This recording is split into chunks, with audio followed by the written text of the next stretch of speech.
Bienvenidas y bienvenidos a Ya es Mañana, nuestro podcast de Institute for Futures, para todos aquellos que os queréis ocupar sobre el futuro, pero no preocuparos por él.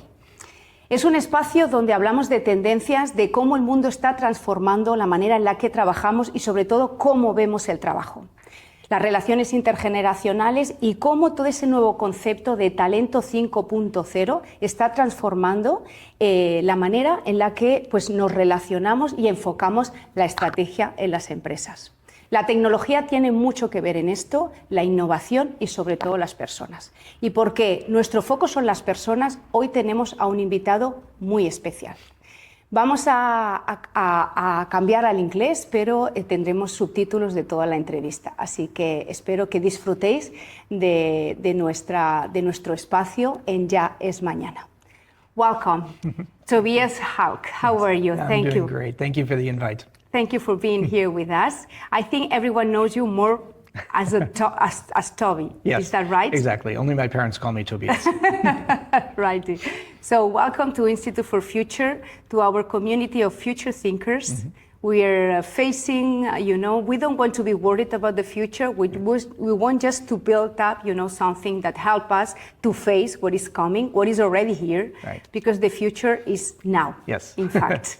And we play an active part in what's coming. Yeah, that's right. So, Toby, we always start with a little bit of your background, What made you to land in Barcelona? Mm-hmm. Why you are the responsible of happiness and humanization of business in SAP mm-hmm. here in Barcelona? And a little bit about your background, your passion, and what is it, So how much time do we have now? We have around 30 minutes. So I have a very diverse background, so I won't go too much into it, but I've always been someone, so I was born and raised in the US, but with German parents. So I've always had a draw towards Europe, and I've always navigated my path forward based on my curiosity. So I actually started my career studying biochemistry and working at a zoo because I love animals and I wanted to be a zoologist. But then I did molecular genetics, I did sales, I moved into the area of design where design and development were at that point still one and the same thing. And then I moved to Germany about 23 years ago and then joined SAP. First running design teams, then running kind of the integration, bringing design thinking as an innovation approach into SAP, and then starting to run innovation teams. Now, the more I got into organizational responsibilities, the less I was actually running these design events or design projects, but I was holding space for innovation to happen. And that's where I noticed how much I love the whole concept of culture and being able to create environments where amazing things can happen and people can express themselves in very natural ways and with very unexpected and positive results. So within SAP, I was running these innovation spaces worldwide.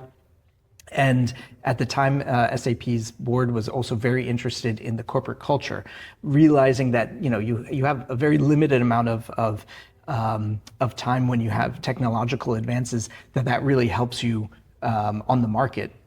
Your competitive advantage for technology is becoming, slimmer and slimmer. Mm-hmm. So the culture of adaptation became more and more important. So they came to me and they said, okay, you seem to know what you're doing. We were working closely with the board, and then I became SAP's first Chief Happiness Officer. And what a responsibility. Well, it was a hip thing at the time, and I have nothing against the title. However, we decided let's run a pilot here in Barcelona.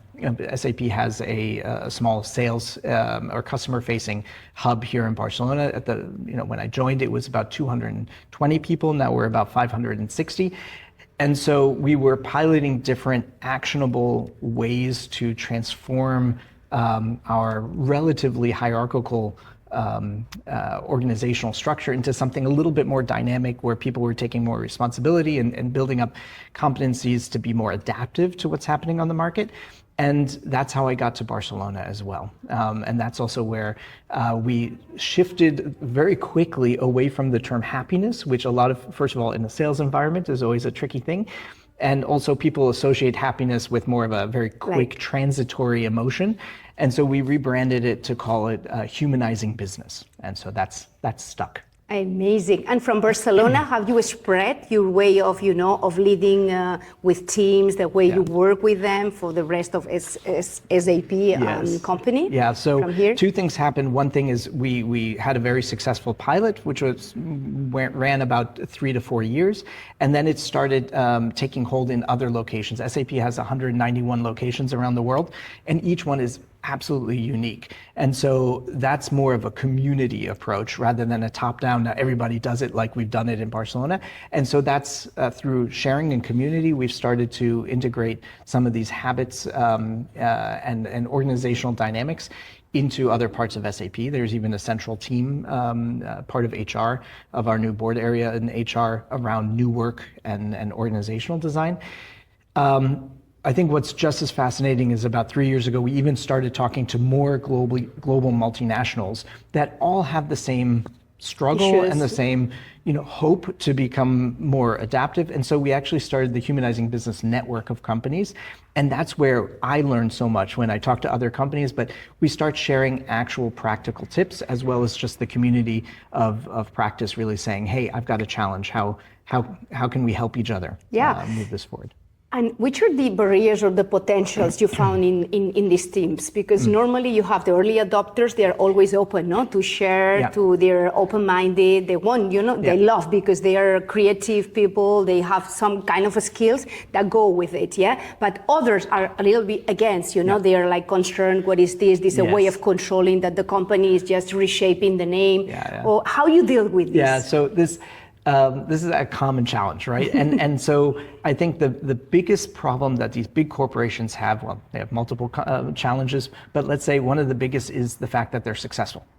They got so big because they were successful, and that starts reinforcing a pattern of behavior that's hard to change. So you have the natural pressure of the system against trying something new. However, the thing that's worked the best is, there's many different change management techniques and theories. The one I like most is change management in chaotic systems, which means you can't always predict outcomes. But there's certain things that you can adapt and try to emphasize. And so it's basically 3 parts. The first one is either find or create an example of this positive new behavior. Second one is shine a light on it. So the more people that see that hear it in context, meaning, it's not just some startup. It's another big company. Oh, it's not just another big company, it's SAP. Oh, it's SAP not in Japan, but in Barcelona. Each time you shine a light on something that feels closer, then more people get inspired and say, it's getting attention, it's being successful, I can mimic that behavior. And the third one is really looking at the boundary conditions. What can you change in the boundary conditions to emphasize certain new behaviors rather than remaining rigid to the old ones? So that's how in most big companies we're starting to find pockets of inspiration. Like you said, those early adopters, we have to give them a stage and attention. And even if that's between companies. If you say, oh, look, so-and-so at our competitor is doing that, maybe we should do it as well. So there's lots of ways to kind of reinforce new behaviors or allow those to emerge from the people that really want to practice it, because it's not going to happen top down. Exactly, and it's amazing because sometimes, some companies are struggling thinking how we do it, how we start this, and as you say, showcasing, taking, a pilot and just getting people that, you see they're going to be like very keen on and trying and, participating. And then from there, to just take, the scope to spread it within the company. Yes, and let it happen naturally, not programmatically, because I think there's something around the energy. If you find that person or that team that really wants to try something new and you make it experiential, they'll talk about it. They will be, so I'll give you a clear example. We started here at the hub, if there's a new management position open, we actually ask the team, or we help the team write the job description for their future manager. And a couple things happen, the team actually starts creating empathy or having more empathy with what that role of manager is, and whoever gets the role gets a piece of gold that really says this is what the team needs to from you to make them even better than they are. And it's very simple idea, but it has a ripple effect. The more teams that did this, the more they talked about it, the new managers felt more comfortable, they were more successful. And exactly. so this is like a very small example of this ripple effect. Of course, my team helped make it happen and helped talk about it and interview and create awareness of it. But this is happening across all companies. And I think that's really the best way, rather than some sort of top-down mandate, which doesn't take into context into the approach. Exactly. Small ideas, but very powerful within the company. Micro interventions. Exactly. Let's move on talking about the new era of talent. It's called Talent 5.0. It's the next one after the Industry 4.0 that we call it. And there are very people struggling with the concept, especially the leaders and, CEOs, trying to apply these emerging technologies, especially AI is the trending topic at the moment, of course, but how they deal with this, because it's quite, it's quite complex. They have the technology on one side, the strategy, they need to respond to a P&L of the company, and on the other side, they have this talent, this need of humanization of technology, how to get involved people, how to fight with these fears, that go through this self-awareness of, my job is going to disappear in a few years' time, going to do, I mean, the company is using Gen AI at the moment for doing the automation, for most of the tasks, So, which is your vision of this new working landscape, Toby, especially talking about emerging technologies and how leaders should be applied to this new, working scenario? That's a very loaded question right there. Let me pull it apart into kind of two discrete topics that I think complement each other. One is the speed, like you mentioned, the speed of AI and how that's going to affect the market. And then the second is more the cultural and organizational development that needs to happen. That's been happening even before AI became a topic, right? So those two things are complementing each other. Why? Because I think organizations were built on a very old-fashioned Tayloristic approach from 140 years ago that ends up in hierarchies that are very good for highly performant outputs, given that the context remains the same or relatively stable. Now, that's the big caveat. Nothing is stable these days, right? So a lot of those performance systems are no longer valid. So we have to actually start creating systems that take away hierarchies and make teams feel much more empowered and autonomous, that they have the information needed, they have the skills needed to implement change where it's happening, where it's needed, rather than waiting for processes to change or big approvals. So I think the organizational structure is becoming much more fluid, much more liquid in a way. Liquid, and that is a hard thing for the leaders in these organizations. Why? Because you said it, they have responsibilities, fiduciary responsibilities externally. So they're afraid of creating radical change that might affect some of the expectations on the company. So that has to be done very stepwise. The more responsibility that is brought downwards, the more that those people need to be open to taking over that responsibility, right? You can't just take away structures and then let everything fall apart on its own. So this is a process that a lot of companies, if you look at big companies also like Bayer, that are going through right now, SAP as well. And that's also now being augmented by the fact that AI, and especially agentic AI, as it's coming into the market and becoming more and more integrated in our systems, it's putting a lot of, to say positively, it's taking away a lot of the monotonous, programmatic activities, and hopefully freeing up a lot of those people and the creativity that they have to be able to work more in this flexible environment. So I think those two topics are happening at the same time. This is a big change for leaders to manage that. Exactly. Their safety zone is, these are the processes, this has made us successful in the past, and any new talent coming into our organization should adapt to what we've created. And now we're realizing that those things need to change. So we're really looking also at a new era of leadership that has less to do with power and performance, and much more to do with creating spaces of autonomy where people can actually build up their future. I think being able to adapt as quickly as possible to whatever is coming into the future. So I think the organizations need to manage that as well.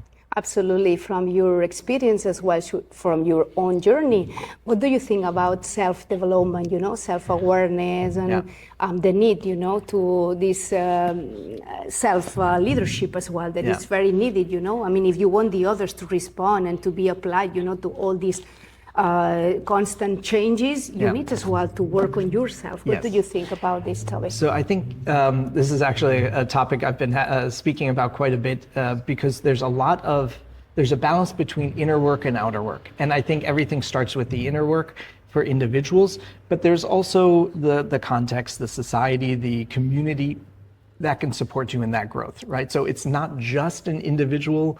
And the reason I say that is I don't want any individual to feel like they're not able or strong enough to do everything that we're asking them to do in the future. They're not alone.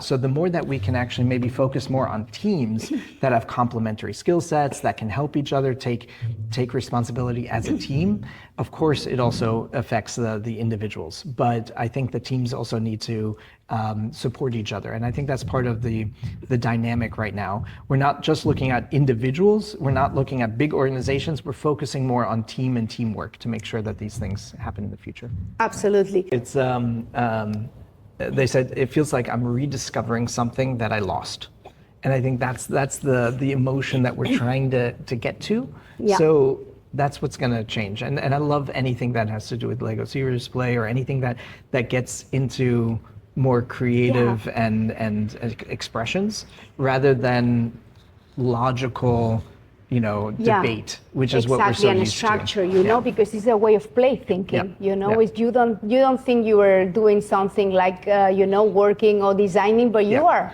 You're playing, in a game, and the results are like, wow, so creative, And I'm sure you know the marshmallow challenge, right? And then we use that very often, and then we just showed the 5-minute clip there's a TED Talk about, because they describe it perfectly.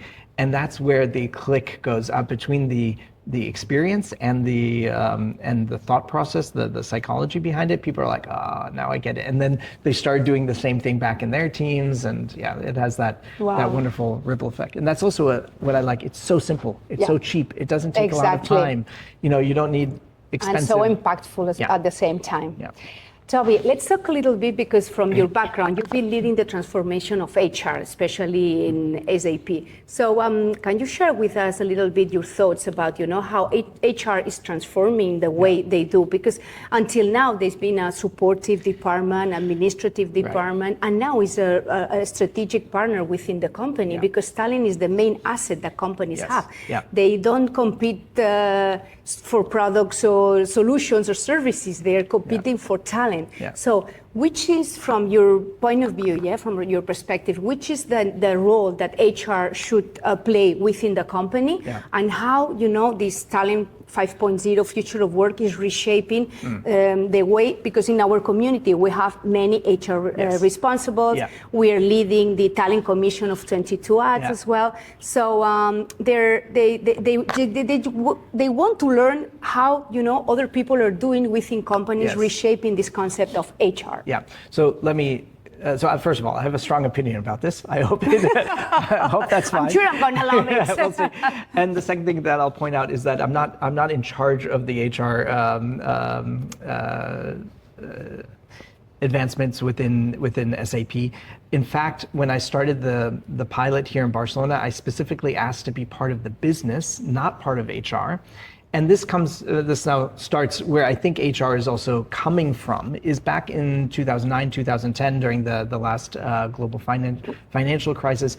Most big companies had, I don't quite know why, but made a shift to create HR as a service. During that time, they were they position them strongly as a service. And what you do with the service, you start minimizing, outsourcing, creating self-services. And so I think HR many years later now is at a point where an inflection point that the more that they were outsourced, the more that they were managing tasks or escalations or compliance topics, the less they were able to actually be there for the business as part of a strategic partnership, right? To the point that that gap has become very obvious for most big companies. And we're now seeing, thankfully, a big shift back towards HR as a strategic partner, right? And the reason also that I wanted to be part of the business was to make sure that HR had a pendant, a counterpoint in the business that they're taking co-responsibility. Because we've also seen in the past very often business leaders would delegate or abdicate responsibility to HR and say, HR is going to take care of that. And in fact, what we need is co-ownership. Right. So that's the first part that I would say. I'm a strong believer in that co-ownership model. Right. And also that now HR really needs to step into the strategic values that the businesses are also under pressure for constant change and being able to still produce. How are they going to manage this shift in talent and organizational structure? That's where HR as a strategic partner comes in.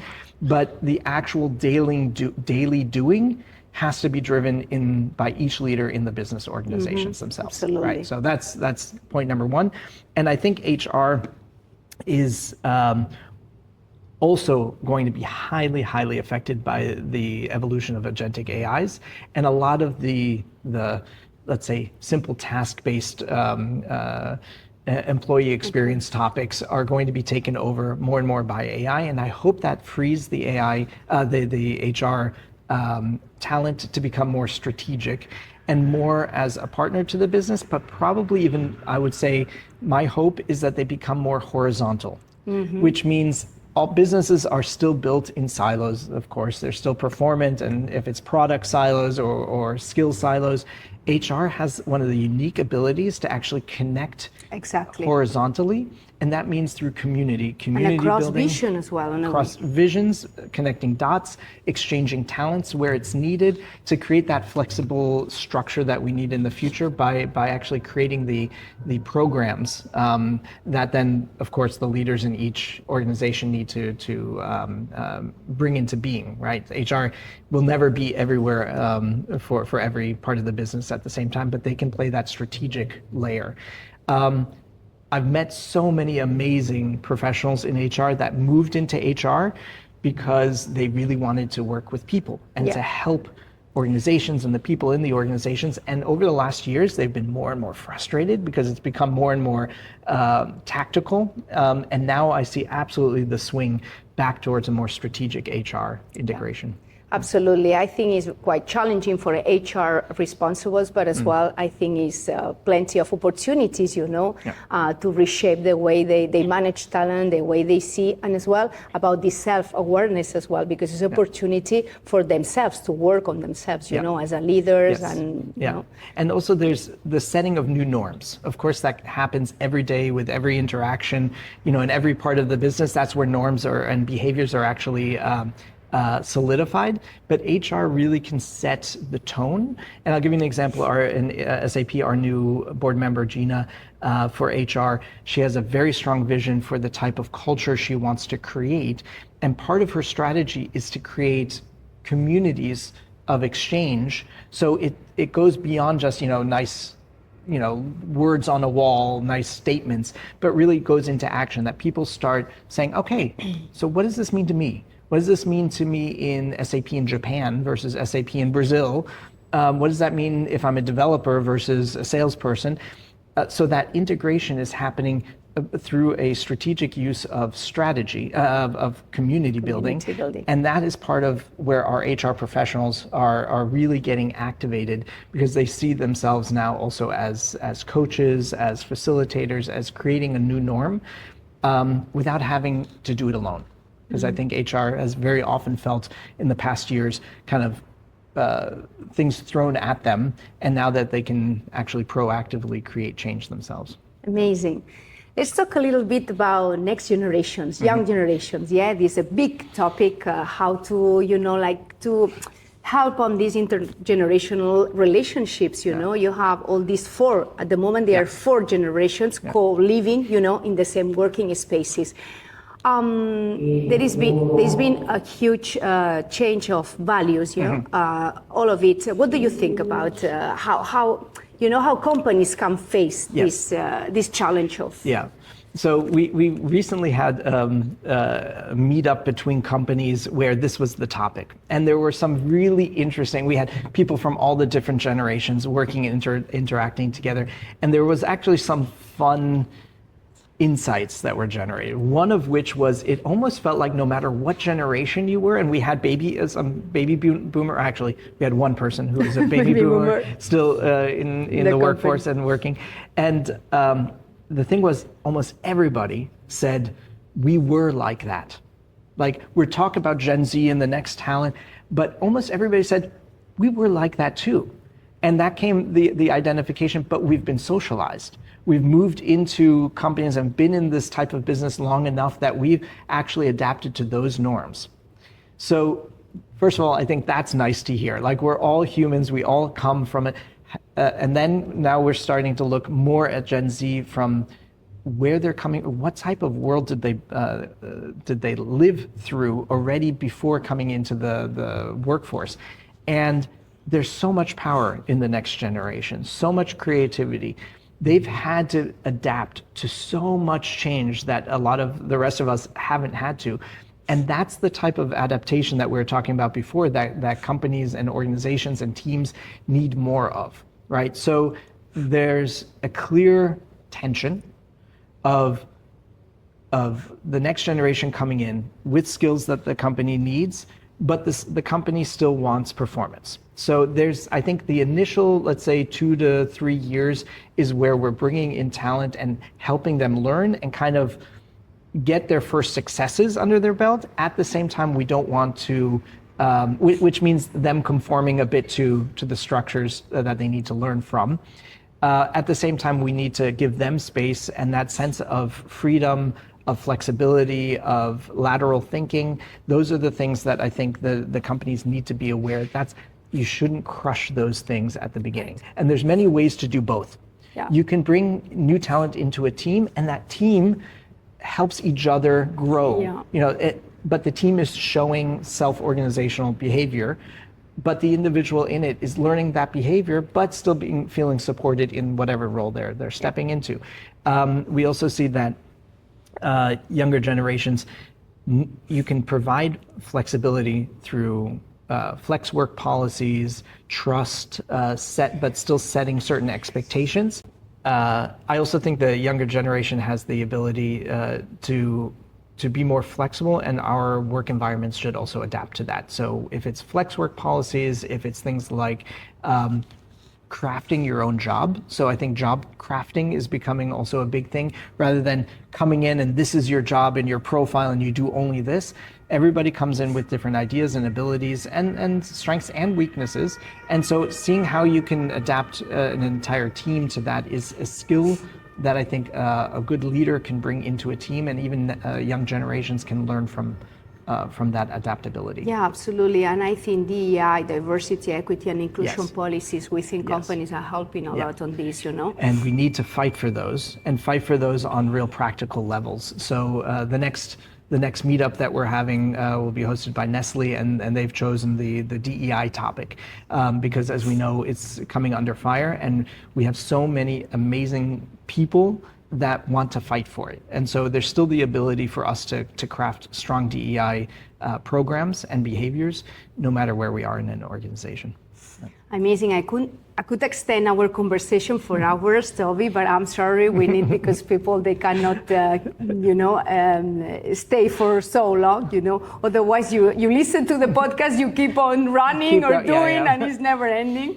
But my last question is about your next project, the community you're building, the ecosystem, how are you dealing with companies in Barcelona, and how to envision and how people can get in touch with you, because is we're going to describe it besides the podcast in a post, all about you, but explain us a little bit about your next projects. Yeah, so I've definitely found my passion in creating connection, right? And I've been very lucky that in my role at SAP with driving Humanizing Business as a pilot in Barcelona has gotten me to Barcelona. And in Barcelona, I've met so many amazing people and companies and structures, and the government is also amazingly supportive for this. And that's what I want to tap more into. So I'm looking to expand the Humanizing Business network, which was somewhat, friends and family connections, and we have meetups every month, either virtual or on site. And we're looking to expand that in a very organic, natural way. We don't want to make it too big, but if people are interested in hearing what large corporations are doing, how they're managing a variety of topics, and that's one of the secret sauces, I'll admit, is humanizing business doesn't mean anything except for what we put in it, right? So every time we have a conversation, it can be about flex work. We talk to Unilever about their U-work concept of generational exchange. We talk about purpose and how companies are starting to tap into a sense of purpose in their work. It's a lot of different topics, some practical, some more exploratory. If people are interested to see what the large corporations are doing, if they're part of a large corporation, because I think context matters, right? They should feel free to reach out to me and be happy to include them in the conversation. Wow, amazing. Of course, we're going to just share all your contact details. Thank you so much, Toby. We want to be there. Our community of future thinkers want to be there. Institute for Futures, thank you so much for coming here and being our guest today. I appreciate Thanks a lot. It. Thank you. Thanks.